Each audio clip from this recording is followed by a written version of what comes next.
Good day, everyone. So for today, we're going to discuss our next lesson for Linguistics 1, or Introduction to Linguistics.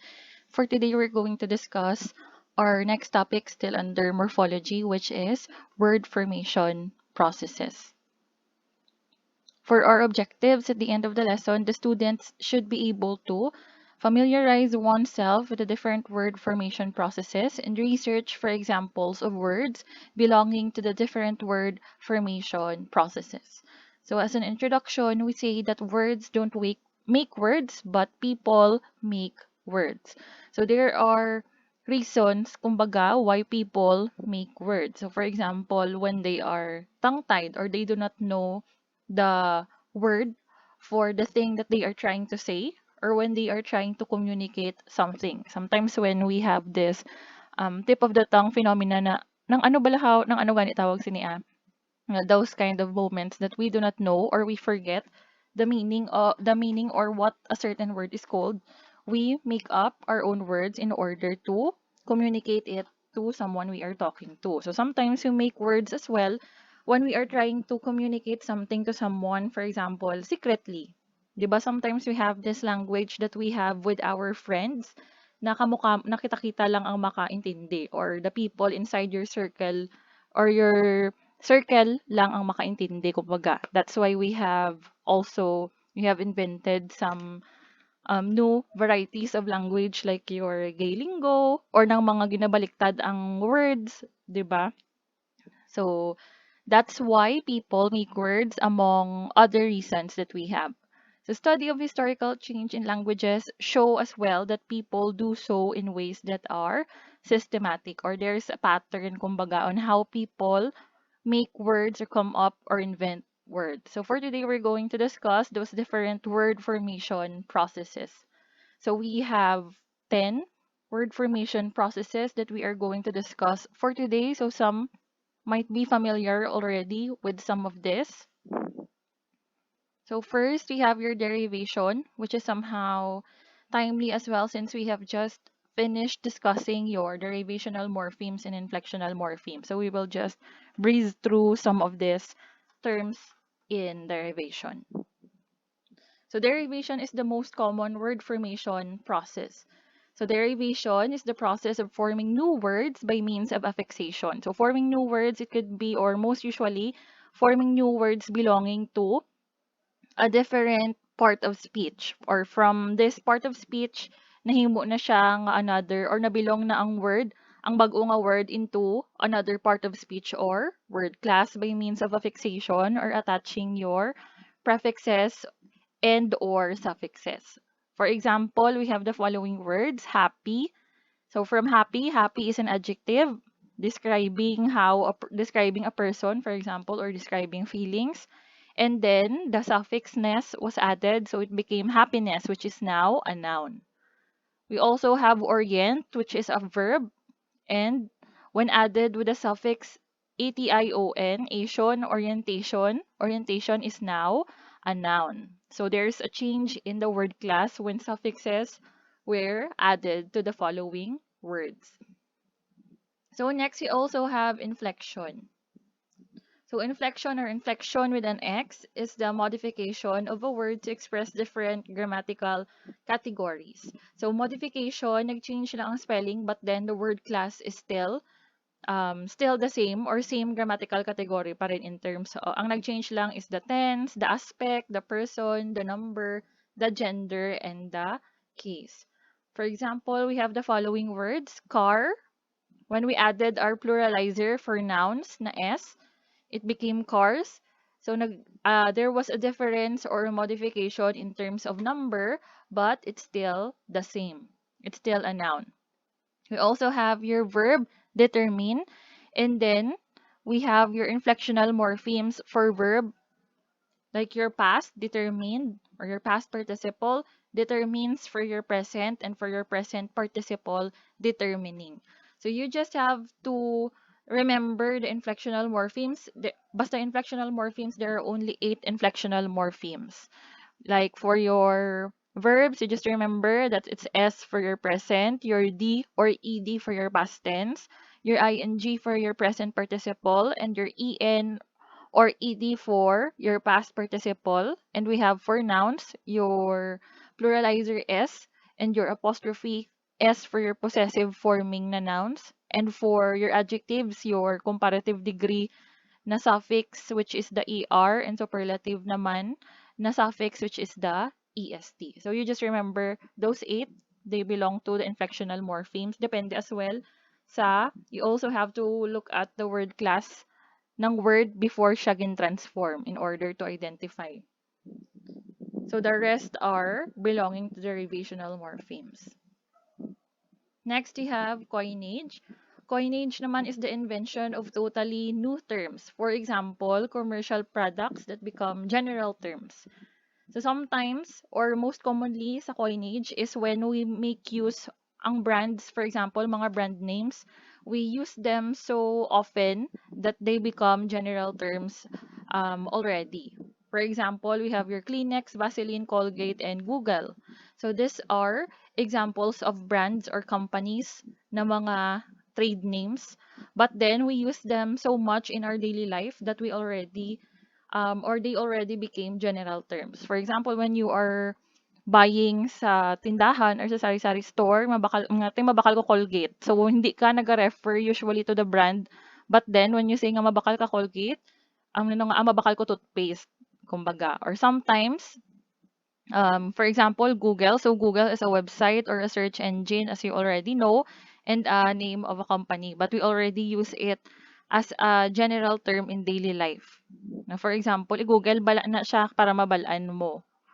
Or we also have your pag may nagpaabot, for example, nga iabot gani dira ang may dira sang Vaseline or your petroleum jelly na product. So Vaseline is just one brand of a petroleum jelly, but then we use it as a general term.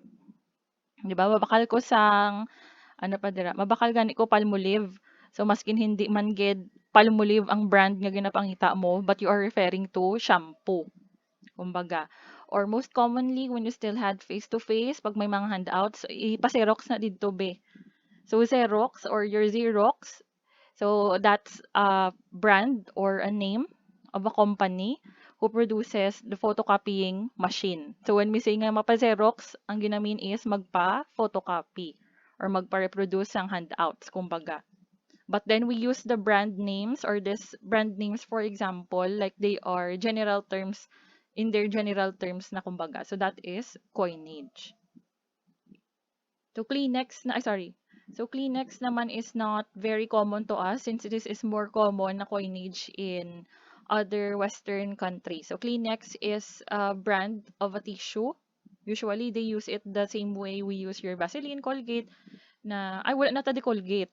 For example, so ang ginamin mo is, hindi man gid nga ang brand nga Colgate naga-matter. Ang point mo is wala na ka mo toothpaste. So kisa, we do not make use of the terms Colgate shampoo, ang brand na ang ginagamit to signify those objects minsan. So the same is true for people, especially in Western countries with the brand Kleenex. So yung may ara ka dira Kleenex. So hindi man gid necessary nga Kleenex dapat ang brand. Ang ginamin sang tao is may tissue ka ba dira. So in that kind of sense for the coinage. So under coinage as well, we also have what we call eponyms. So eponyms are words based on a name of a person or a place or an event that took place somewhere. So eponyms, these are words, kumbaga, that took origin from a certain or from a significant person, place, or event. For example, we have sideburn. The word sideburn, this originated or came from the general or leader of the Union Army during the American Civil War named General Ambrose Everett Burnside. So aside from um, being a significant leader or significant figure during the American Civil War, so he was remembered as well for his very distinctive na hairstyle, as you can see here in the slide. So as you can see here, yung hair niya from his ear or connecting dito sa ear niya, sa labas ng ear. So until that, yung beard niya or facial hair. So later on, so it was first called, so this kind of hairstyle was called Burnside. But then later on, as time passed by, it was interchanged into being called sideburns since nasa side naman siya ng hair. So for example, this is also an example of a sideburn. Kaway-kaway sa No Batman ng DC. So this is Robert Pattinson for photo reference lang. So this is an example of a sideburn in some hairstyles in men. So General Ambrose Everett Burnside, sa kanya nag-originate yung term or yung word na sideburn, which refers to yung facial hair na hairstyle ng mga lalaki. Sideburns. Next, you also have Achilles heel. So when we talk about Achilles heel or you use Achilles heel, or it means, kumbaga, yung word mismo, it refers to a weakness or a vulnerable spot. So for example, you would say, my dog is my Achilles heel because I love him so much. So for example, when you say that, you are saying that your dog is your weakness. So Achilles heel is named after the Greek hero Achilles. So it came from the myth, kumbaga, because Achilles is known in Greek mythology if you are familiar with the story of Achilles. So he is the bravest and greatest warrior of the Trojans during the Trojan War versus the Greeks, versus the Romans rather, since Achilles is a Greek hero. So when he was younger, because Achilles is a product of the love between a sea nymph and a mortal king, kumbaga. So yung mother niya, si Thetis, when he was just a baby, si Achilles, his mother brought him to River Styx. Tapos gilublob siya, as you can see here in the picture, no, nga tusmaw gid siya. So his mother only held him by his heel, kumbaga. So after niya nga tusmaw si Achilles sa River Styx, Achilles became invulnerable. So hindi siya matablan sa maskin ano dira nga weapon. And aside from being strong, kumbaga, so though invisible siya ba, kumbaga. So he is very strong. He was protected by the water because of his mother dipping him in river Styx. Except for the heel nga ginkaptan siya ni mama niya. So yung part ng body niya, which is his heel, na hindi na deep sa water, that is Achilles weak spot, kumbaga. So after years passed by during the Trojan War already, he was defeated when an arrow struck his heel, which was his only weak spot or kumbaga chink sa armor niya, kumbaga ang iya nga heel. So sang naigo siya sa kadamo-damo nga places nga pwede maigo is dito pa siya sa heel niya naigo, which is amo ang weak spot niya. So Achilles died. So that's why, or that is the origin, kumbaga, of the Achilles heel na word. It came from the Greek hero Achilles and his weak spot, which is based on a Greek myth. So we also have another example of an eponym, the word Casanova. So the word Casanova originated or was based on another person from decades ago, Giacomo Casanova, who was an Italian author, adventurer, and a socialite. So when we talk about or when we use the word Casanova, we refer to this as a person who is a womanizer, kumbaga, or ano ba dira, chick boy. So this was based on Giacomo Casanova. So Giacomo Casanova was a very sharp or very bright child because at the age of 12, he already entered university. So isang malaking sana all. So he already entered or enrolled himself at the University of Padua when he was just 12. And aside from being an author, adventurer, and socialite, he wrote plays, and yun nga, yung mga vices niya includes gambling and being a womanizer. So because he's an adventurer, he has these escapades with the women that he meets or that he had met in the different places that he went to. So that is the origin for the word Casanova. So perhaps you're familiar with the word, especially for those who are fond of reading Wattpad years ago, di ba, na breaking the Casanova's heart. So Casanova, chick boy, or womanizer. So next we have borrowing. Borrowing naman is taking a word, so very self-explanatory, taking a word from another language. So borrowed words are called loan words as well. For example, the following words in in the English language are actually borrowed from the different foreign languages.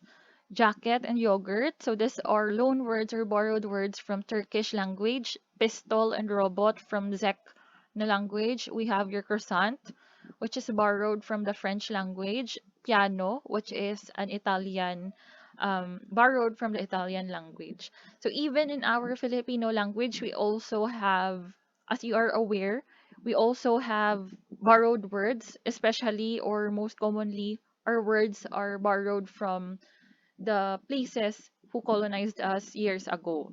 So for example, your mesa is from Spanish na language that we think na parang very Filipino naman siya na word, but it's actually borrowed from the Spanish language.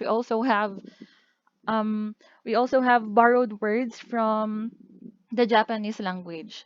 Like our bato-bato pick or jack and poi. So that is actually borrowed from the Japanese language na jankenpon. So in Japanese, that's jankenpon, yung bato-bato pick nila. For us, it's jack and poi. Kumbaga, so it was derived somehow. It was borrowed in a way, although may mga na-change lang a letter. The same with, ano pa ba? Kampay. 'Di ba? Kampay is cheers for us. So that's also derived from the Japanese language. Kanpay lang sa kanila. So kampay, kanpay. So there are actually a lot of borrowed words that perhaps we are not aware of sometimes. Next we have compounding. So for compounding, this is when two or more words are joined together to form a new word. For example, we have the words home plus work to signify homework or work that you take or you answer at home. Next, we also have dog plus house to form your word dog house or a house or something or a place that your dog stays at or diin siya magstay to protect your dog from heat, from rain, and so on and so forth. We also have water plus proof equals waterproof. So, waterproof, hindi siya matablan sa tubig, hindi siya mabasa completely.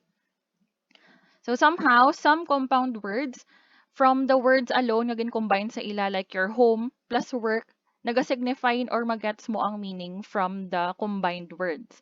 Na parang ando naman ang meaning dog plus house, dog house. So the dog house is literally a house for a dog, kumbaga. So waterproof, hindi matablan sang water or not entirely wet by water. But the meaning of a compound is not always the sum of the meanings of its parts. So we have to be careful as well. Since hindi naman lahat ng compound words is literal ang meaning sa two words na combine sa kanila. For example, we have here your four words or four phrases na compound words pa rin. So coconut oil, olive oil, argan oil, and baby oil. So coconut oil, this is an oil made from coconuts. So that is true. Olive oil is oil made from olives or yung bilog na maitim na ginagamit na for toppings for pizza. So that's your olives. Argan oil. So argan oil is usually a hair product na nilalagay sa hair to maintain its shine or being lustrous. So baby oil naman, so argan oil, olive oil, and coconut oil, they stay true to their parts na they are made from coconut. Oil made from coconuts, oil made from olives, oil made from argan or argan plant. So for the last naman, baby oil, so this is not oil made from babies, but it's oil, kumbaga, na made for babies. So we have to be careful as well na hindi tayo literal tanan nga compound words nga ay baby oil so may bata na made of babies ba ni siya, so hindi, so we have to be careful as well. Next we have your blending as your next word formation process. So blending, as the word suggests already, parts of the words are, or this is when words are formed by combining them. So for example, we have this one, brunch. So brunch is a combination of the two words breakfast plus lunch. So for example, wala ka nakapamahaw, sa lunch ka na nagkaon, so giisa mo na ang breakfast mo kag lunch. So that's already your brunch. So next, we also have motel. Motel is actually a product of blending. So it's a combination of your words, motor and hotel. So motor, nga ba motor? Wala man sang motor sa mga motel. So motor, this is or it was combined with hotel because ang mga motel usually are placed along motorways or highways. So usually ang mga nagastay sa motel are drivers na nagastay lang for a night para magpahuway kadali. So that's why it's motor plus hotel equals motel, motorway or highways. So next, you also have your gynormos. So ginormos rather, ginormos. So ginormos is a combination of the words gigantic and enormous. So it means pag ginormous, extremely large. Kumbaga. So the double kill na gani siya kay both adjectives gigantic and enormous, they both mean the same thing, di ba? Nga large or dako siya. So when you mean or when you use the word ginormous, it's really to refer to something that is very, very large gid. Nga larger than life ba na siya? Kay dako-dako na gid. So, ginormous. Next, we have your clipping for the seventh word formation process. So, clipping naman is a reduction according to Marchand 1969. So, clipping is done by reducing a word to one of its parts or gina-shorten ta siya. So instead of saying the whole mouthful of words, we only say a part of the word to mean it. Kumbaga. So doon na shortcut ta lang siya. Wala ta ginahambal ang bilog mismo nga word. So this is done by shortening a word by deleting one or more syllables. For example, we say exam instead of examination. Or another example, we have flu, or we make use of the word flu instead of saying influenza. Or we also have doc. So for example, the doctor is in, or for example, just hand over the doc later before lunch. Document. So instead of saying the whole word doctor, doc na lang. So wala na umit na ang tor sa doctor or your you in document. Next, we have also your ad. So for example, very common when you are watching YouTube videos kag hindi ka naka YouTube Premium. So for example, there is an ad and then later or seconds later rather, there's this option to skip ads or skip advertisements. Kumbaga. So ad is short for your advertisements, and we also have lab. Or for example, okay, malakat na ta sa ComLab kay may ara ta sang practicum. So ComLab, for example, that's another clipping communication and another for laboratory. Kumbaga. So these are just some of the examples that we have for clipping or shortening of words. Next, we have conversion. Conversion naman is assigning an already existing word to a new syntactic category. So as you can see here for the examples, walang difference in terms of spelling. They have the same spelling, but then ginagamit lang sila conversion is using the word, or you use the word for a different purpose or different word class. Like for example, we have your butter versus butter na noun versus butter na verb. So hindi na siya sa kanta sang BTS na butter ha. So we have here butter na noun. If we are using the butter na noun or word na butter as a noun, we are referring to the yellow solid food na ginagamit usually as palaman, which comes from the fatty portion from milk. So that is the butter that we refer to if we're using butter as a noun. On the other hand, if we are using butter as a verb, action, it means the action of spreading something with butter. So kumbaga, if you are using butter as a noun, I bought butter from the store or from the grocery store. So you are using now butter there as a noun. Kay nagbakal ka sang butter. You are referring to the object or yung spread. But when you say, I buttered the pancakes. So I buttered the pancakes, what you mean there is you are using the butter as a verb. I buttered the pancakes, ginpalamanan ko ang pancakes sang butter or ginpahiran ko sang butter before ko butangan honey. So that's an action already. There's a difference. Kumbaga. So same word, same spelling, pero different word class or ang paggamit sa ila is in two different ways. The same is true with your permit and your permit. So verb and noun. When you say that you permit something, action, you are allowing or you are giving consent to someone, you are giving permission for him or her to do something. I permit you to take the exam. So may gina pahintulutan, kumbaga. Permit naman, which is a noun, so that is an official document in order to do something or to operate something legally. So for example, you are only allowed to take the exam when you present your exam permit. So there's a difference. Permit, you have your permit na verb, action, and you have your permit na noun, which is, for example, papel ba na siya, or ano ba na siya nga document. We also have empty na adjective and empty na verb. So empty, wala unod. Adjective, empty is for example, iula or kwaon ang unod. Okay, empty the garbage can. That is action word dira ang empty. So I have to empty the garbage can every night.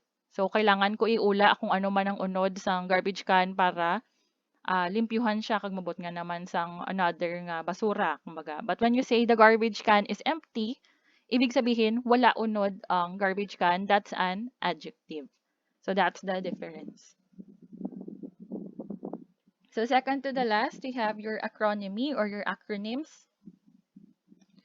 So abbreviations that are formed using the initial letters of words or word parts in a phrase or name.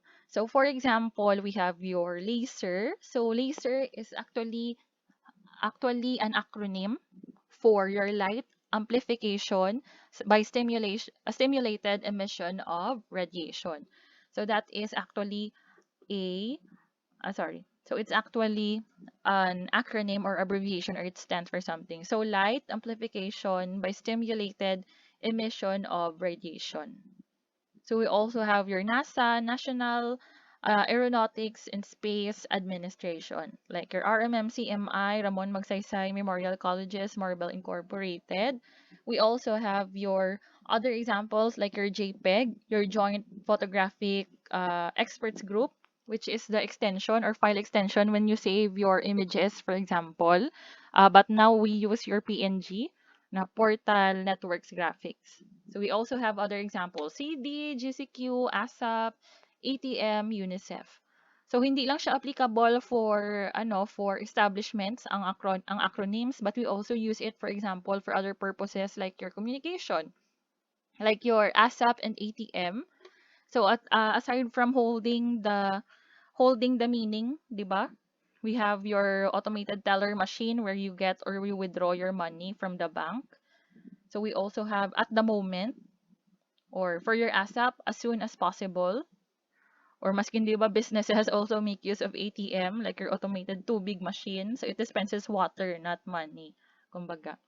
So GCQ, for example, General Community Quarantine, tanan-tanan na lang nga letter sa alphabet, gin-substitute for the community quarantine. So those are just some examples for acronymy. And lastly, we have here your reduplication.